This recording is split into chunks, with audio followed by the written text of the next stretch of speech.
Hi friends, ఇప్పుడైతే డోరీస్ కుడుతున్నాను. చూడండి, back నెక్కి డోరీస్ అన్నమాట.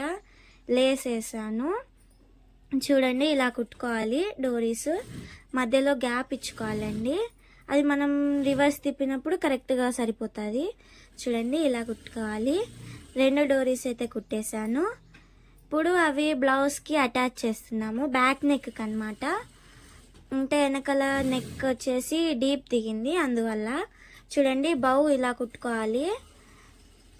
బౌని ఇంకా బ్యాక్ నెక్కి బౌని కూడా అటాచ్ చేస్తున్నాం. ఓన్లీ డోరీస్ అయితే బాగోదు కదా, అందుకని బౌని కూడా అటాచ్ చేశాను. బౌ కుట్టేది మీకు క్లారిటీగా కావాలి అంటే కామెంట్ చేయండి. క్లారిటీగా తీసాను, పెడతాను. మీరు కామెంట్ చేస్తే మేము పెడతాను. బౌ క్లారిటీగా రావాలంటే కామెంట్ చేయండి. బ్లౌజ్ ఎలా ఉందో కామెంట్ చేయండి. బ్యాక్ నెక్ ఎలా ఉందో చూడండి. ఇలా ఓపెనే, బ్లాక్ నెక్ అయితే ఓపెనే. Thanks for watching.